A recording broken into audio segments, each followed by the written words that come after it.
Hey, Mom Nation, and welcome back to another episode of our love story with the lovely Dyanna. Welcome, Dyanna. Hi, how are you?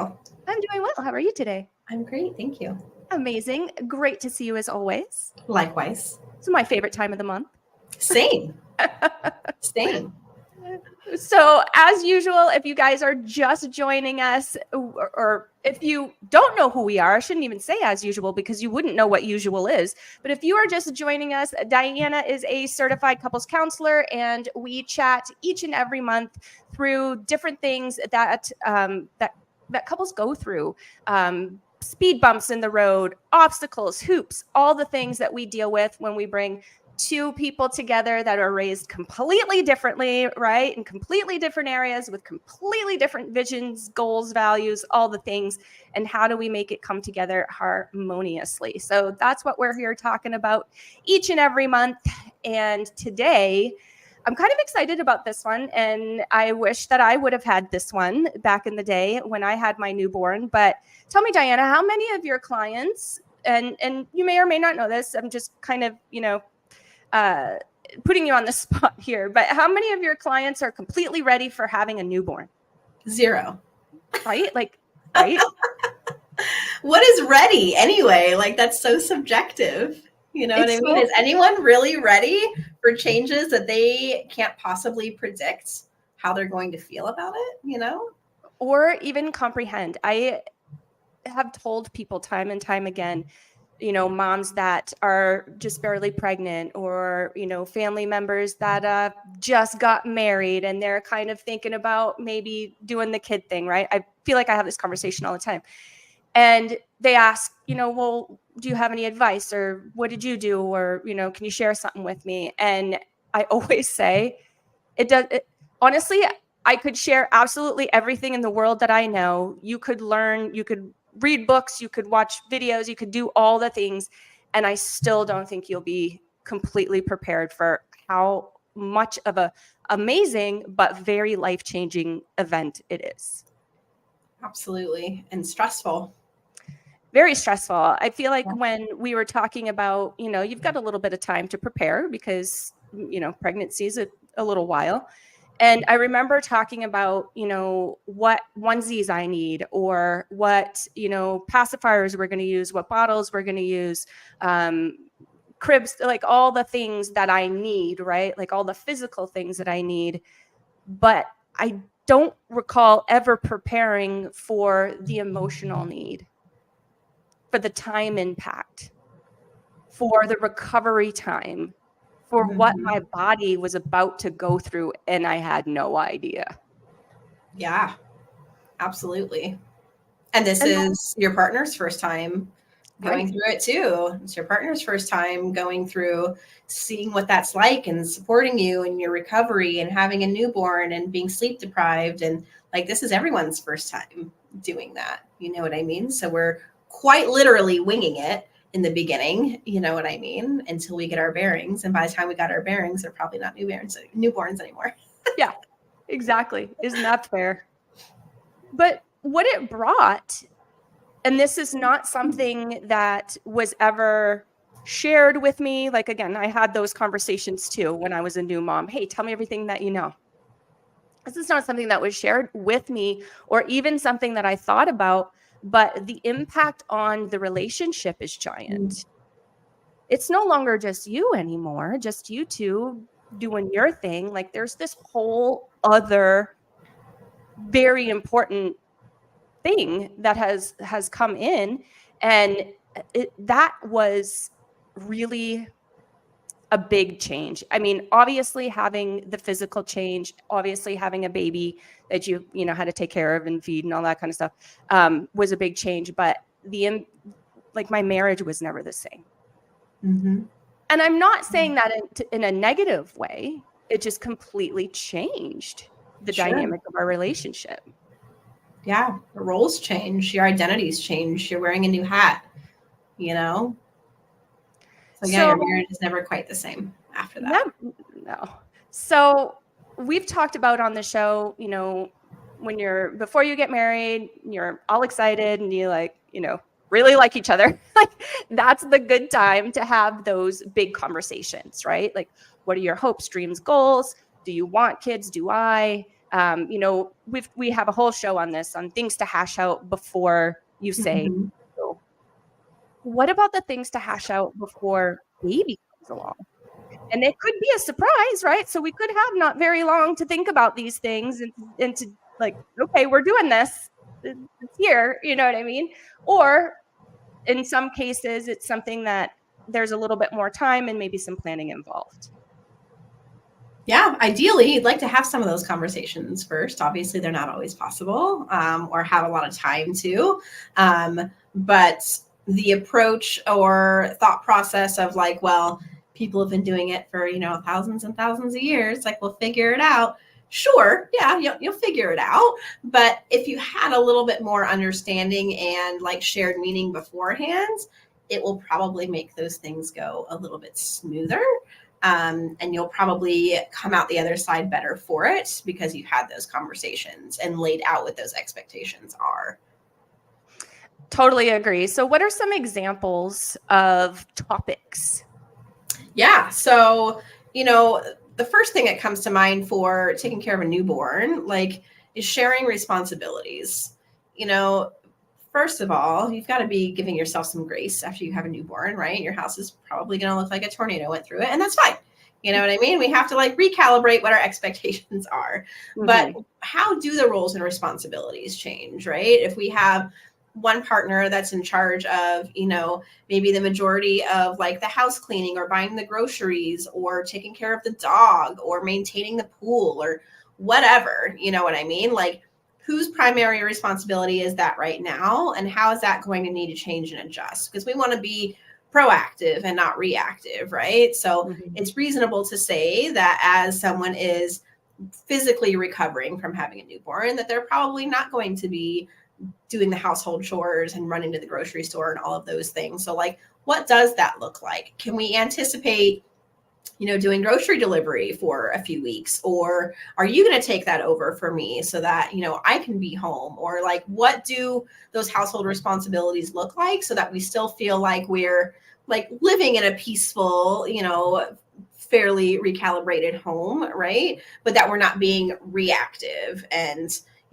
we haven't gone grocery shopping in 2 weeks. Well, like, that's a problem. We still have to like feed ourselves, you know what I mean? Or the poor dog hasn't gotten a walk in 2 weeks. Like, we got to do something about that. You know what I mean? So trying to figure out what the roles and responsibilities are right now and how you can expect them to change after the fact, even if it's just temporarily, right? Like, those things can be recalibrated again later, like right. Once you're out of the thick of it, like out of the weeds of having a newborn. But like, in the immediate situation, like, how are those roles and responsibilities going to flex and change a little bit? To go along with that, what does help look like, right? Like, for those who are lucky enough to have family members that can, that are either local or that can come and fly in and help support with a newborn, like, what does help look like? What does support look like? So often we don't align or get really clear on what help looks like. And family members, even if they're super well-intentioned, come in with their own ideas of what help looks like, right? And sometimes that doesn't feel like help. You know what I mean? Mm-hmm. So if, your mom and dad are going to be, flying out for 2 weeks, whatever, going to be helping us with a newborn, how do we want them to help? What do we need them to do? You know what I mean? Like, are we aligned on these 3 things that really look like help? So, I would really love it if your mom could do the grocery shopping. I would really love it if your dad could, take care of the pool or take the dog for a walk every day or whatever. Like, what is help not? Help is not, they walk in the door, drop their suitcases and grab the baby and say, oh, you need a break, go take a nap. Like, if that's not help, right? That's not help. You know what I mean? Like, I want to be able to bond with the baby. Like, I need all the other stuff taken care of. That's help. You know what I mean? This isn't like family members coming to love on baby time. Like, there'll be time for that too, obviously, but like, really getting down to what does help look like is going to be super helpful, not only for the couple, but also like going forward long-term boundaries and expectations with other family members. You know what I mean? So that there isn't that there's less of a propensity or a chance for resentment there if you've already had the conversation. You know what I mean? Instead of like, hey, your mom keeps coming over and taking the baby when I'm, just sitting on the couch with him or whatever, and it's getting really annoying. Well, I don't know what you want me to do. She's just trying to help. She's just trying to do her best. Right. Like, well, then now we have a problem. Like now we have a conflict between us that's going to cause like a whole bunch of other stuff later. It's going to be like a whole domino effect later. You know what I mean? But if you've already had that conversation, then like, hey, I know your mom's really well-intentioned, but she keeps taking the baby from me, and telling me to like go take a nap or something. And I want to spend time with the baby. Oh yeah, totally. That was already something we agreed on. So like, I'll go chat with her real quick or whatever. You know what I mean? You're on the same team. This isn't going to come as a surprise to him when you suggest that. You know what I mean? So that's one example of like how you can realign your roles and responsibilities like in the short term afterwards, but also what does help look like for family members and how can we have that conversation together so that we can set those expectations with them when they arrive and there's no like surprises after the fact. You know what I mean? I love that you said all of that because again, not something that I would have thought of to sort of decide or at least have a conversation about, at least open the door to. Prior to my personal situation where family members came, they had to fly in because, they're from far away, and they did exactly what you said, like basically just took my baby. And now I'm, just 5-7 days after having him. Think about like, and I know you get this, but like all the emotions that are running through your body as a new mom, that are physically caused by hormones or that are concerns and worries because you have this helpless little thing, right? And so that was really difficult for me. However, I did not set any sort of expectations or any sort of boundaries up front. So my bad, just not something that I thought of. Right. So I love that you mentioned that. Yeah. Now, in that situation, let's say, for example, sitting on the couch and grandma comes and, like in your example, grabs the baby and says, oh, go take a nap. Like that's that easy, right? Anyway, but that's not really being the thing that you specifically need the help with, or maybe you're having a bit of anxiety about the baby being taken from you. Obviously not in a malicious way, but sure. It's feelings are so much more heightened during that time. They were for me anyway. I felt like I cried constantly for what my husband thought were the craziest things, but to me, they were huge. Yeah, the chemicals are chemicaling. Yeah. You know what I mean? Yeah, there's a major dump of just all kinds of chemicals going on in your body. You know what I mean? Not only just the physical adjustment, the emotional adjustment, like there's a lot going on, right? And we're not out here saying that like, we're ungrateful for family members to come help or like, we're trying to like dictate or like tell them what to do. But at the same time, like those people that respect you the most are also going to respect what your boundaries are and your expectations are. And they're just going to want to help. You know what I mean? If you put it out there that like, this is what help looks like. And for some reason they protest that and they're like, oh no, that's not what I want to do. I just want to hold the baby and all of that. Well, it's kind of an indication that there's probably a different boundary situation happening there too, right? Where they're not in a position to hear you, to receive that information. And that's sort of, like I said, a different issue altogether.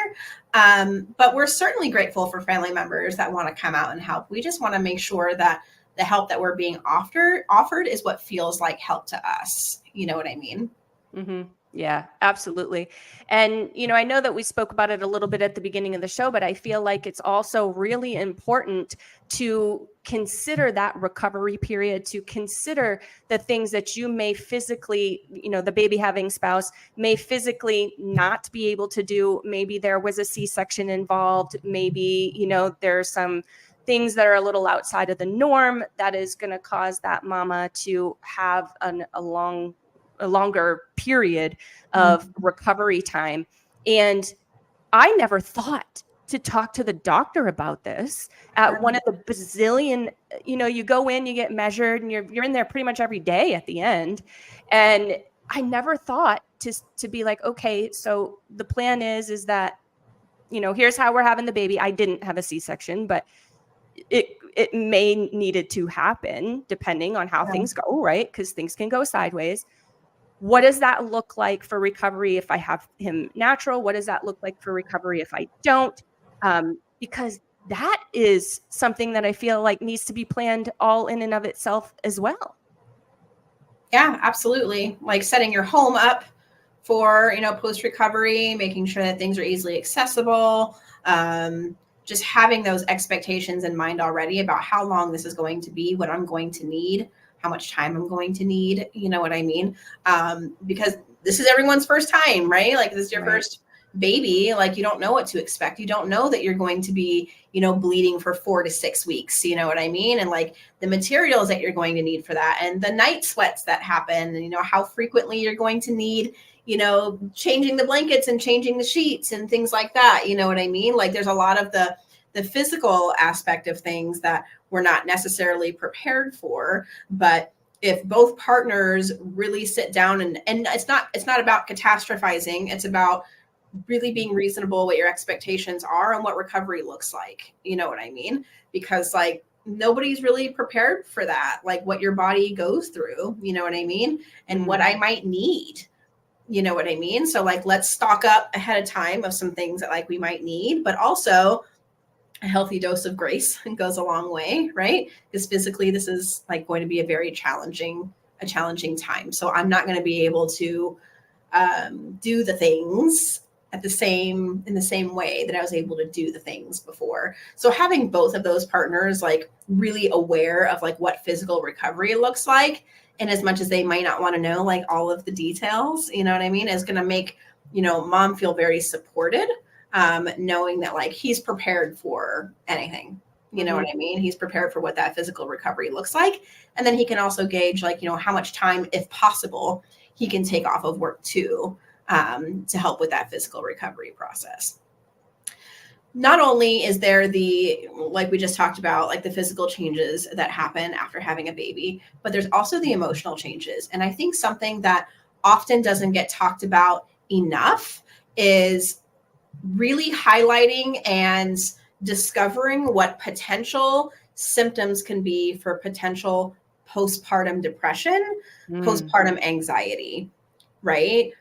Because sometimes it gets chalked up to, oh, you're just extra hormonal, you're emotional, you just had a baby, you're sleep deprived, you're in pain, you know what I mean? Like all of those things, which are all valid things, right? But you go into the doctor, about 6 weeks after, 6 weeks postpartum, they ask you, a handful of canned questions about how you're feeling, but who knows and sees you better and more than the person that lives with you, right? Your partner, you know what I mean? So instead of turning a blind eye to like, oh, you're just hormonal, oh, you're just emotional, whatever, what are some of the signs, right? Like sit down and look at what are some of the signs or some of the warning signs that postpartum could potentially be brewing or is already a thing. You know what I mean? And how can I help get in front of that and help support you so that this doesn't turn into a potentially tragic situation? You know what I mean? That's often something that's not talked about, especially because there are, a decent population of men out there that have no idea what postpartum depression or postpartum anxiety even means. Like, what does that even mean? Right. And being comfortable enough to recognize those symptoms as not being like okay and not brushing it off. You know what I mean? Like, ooh, you're, extra hormonal today. I'm just going to stay out of your way and go hang out in the other room or whatever. Instead of like, I know there's a lot of changes going on right now, but like, this feels like a lot. Yeah. Feels like a lot. Like, tell me how you're feeling. Is everything okay? How can I support you? You know what I mean? And really keeping a keen eye out for some of those potential warning signs too. So many women go unchecked with postpartum depression and anxiety, and they just power through it because they feel like they have to. But if you have a partner that sees you and knows that you're going through something, you're more likely to get more of the support that you need. Oh yeah, and I thank you for saying that too, because I didn't know what was going on with me. And I was like, what, am I crazy? Because I literally would lay on the bed with my baby, he'd fall asleep or whatever, maybe we just finished feeding, whatever it is. And I would just sob uncontrollably. And my husband would be like, what? Is everything okay? And I was crying for the world's children because I had this little baby that was so dependent on me. And I felt so sorry for any little baby out there that maybe didn't have a parent that cared for them or a caregiver that cared for them as they deserve to be cared for. And that's literally why I would cry every day. Yeah, that's tough. And I did power through it. I didn't, I just didn't know. So I think it's so important to talk about that and throw that on the table so that women, they know, and they can kind of maybe get ahead of it a little bit, or at least have the expectation that, okay, this is probably going to happen. And here are the steps that we can take to make it better, make you feel better, or help. And you're not crazy. Yeah, because I felt that way. I truly did. Yeah. And, obviously it ended up subsiding after a little while. But it would have been definitely easier on me to have handled that a little bit of a better way rather than just be reactive. And sometimes it feels uncontrollable, because that's how emotions are. They come and go. We don't have any control over them. But our thoughts, we have total control over, right? But if nobody's paying attention and your thoughts are getting away from you, you know what I mean? Like that is, unfortunately a perfect recipe for tragedies to happen, is when no one's paying attention.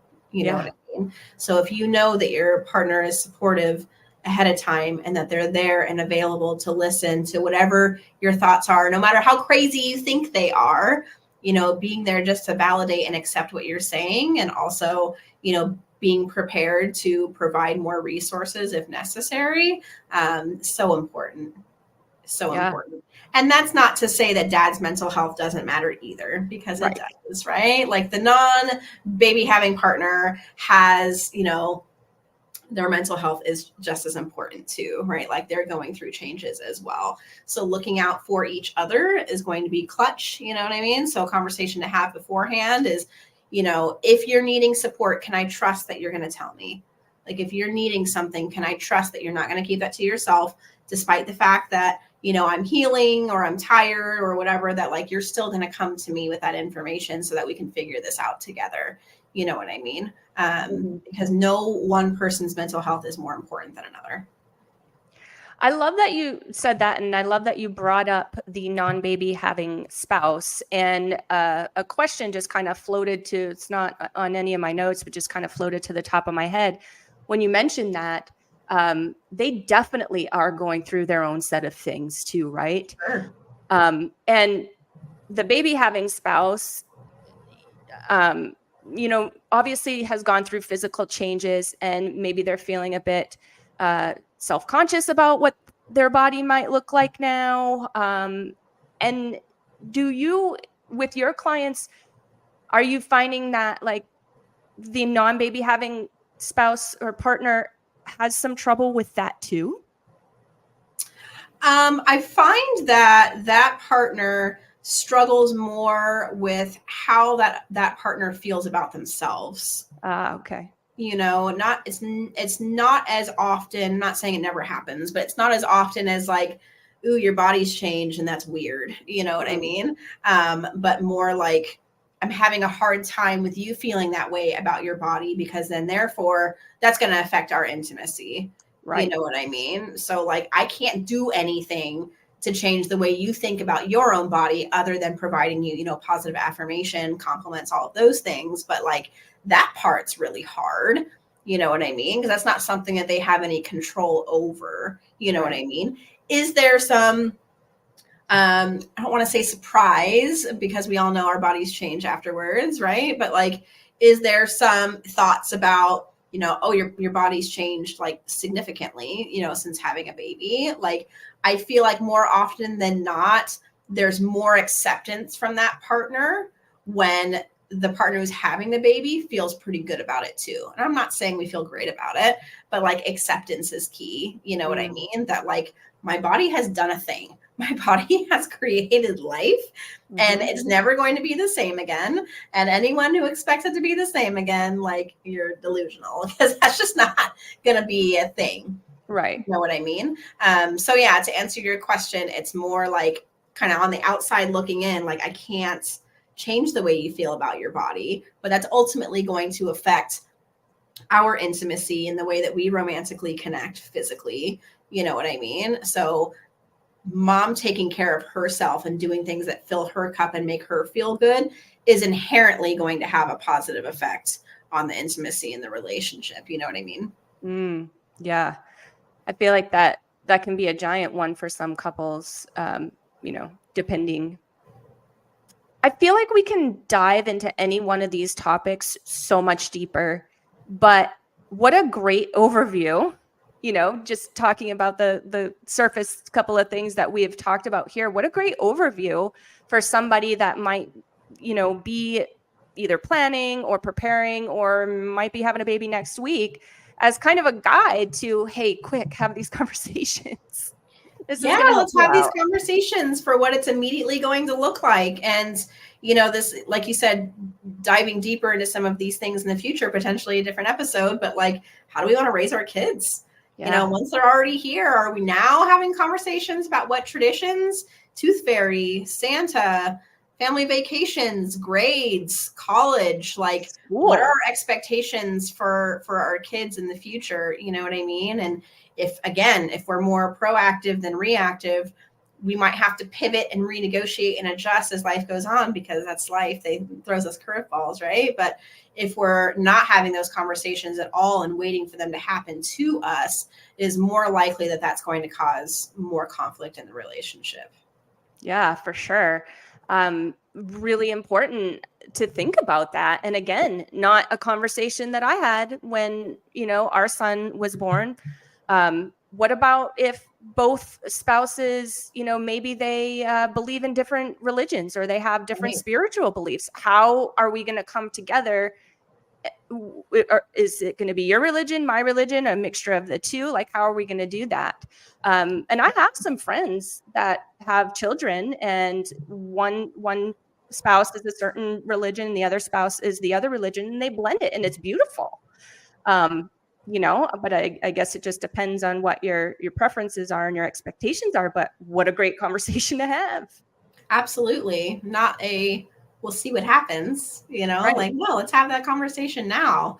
And some of those conversations feel very daunting and scary when things are very raw, when you've just had the baby, you know what I mean? But there's definitely some serious conversations to be had about how we want this kid's future to look like, and how we want to have our relationship now that we're parents, like how we want that to look, how we want to resolve conflict.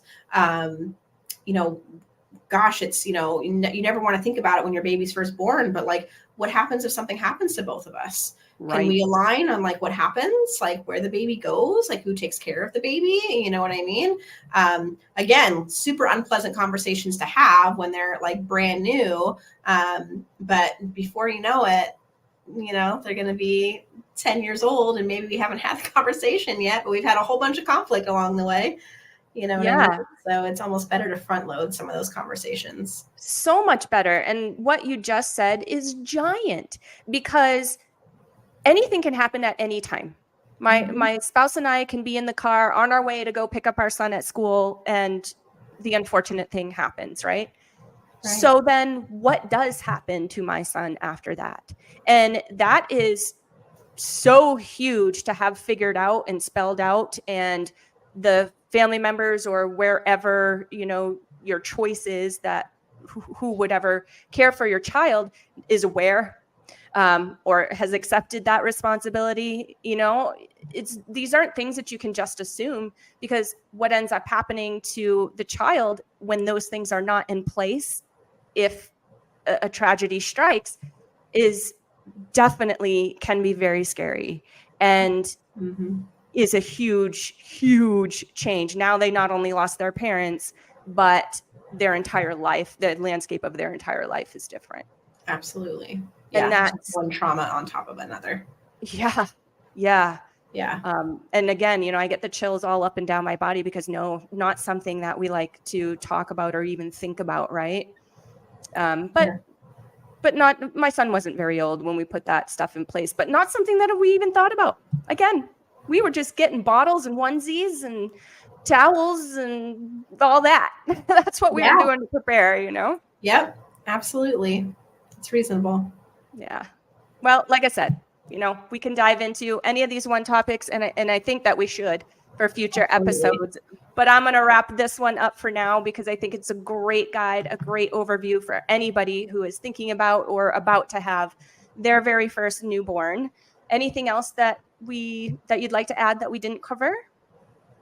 No, I think we have some good stuff. Like you said, a good overview. And I think in the future, we can dig in a little bit more into some of these things specifically, so that people do have a really good guide when they're about to have a baby of some things that they want to talk about.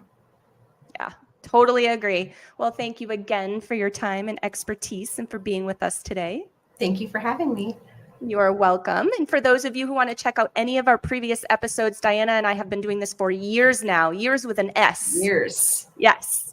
And so there is a lot that you can binge on. You can binge on Dyanna and Katie this weekend. How does that sound? So hop on over to our YouTube channel. It is at Mom Nation USA. That's the handle. Scroll down just a little bit in that homepage. You're going to see what we lovingly call OLS, our love story Q&A for couples. And that is our playlist. All of our previous episodes are there. If you prefer the podcast style. Oh, did you know that on some podcast platforms, I can upload video now? I love that. That's amazing. Right? Yeah, I just started doing that. So you may be, if you're listening to us on your favorite podcast platform right now, you may be also able to see the video, and you might not have to go to YouTube. Awesome. Love that. Yeah, pretty cool stuff. So we are Mom Nation Talk Radio on all of your favorite platforms, and we will see you again next month. See you next month. Bye. Bye.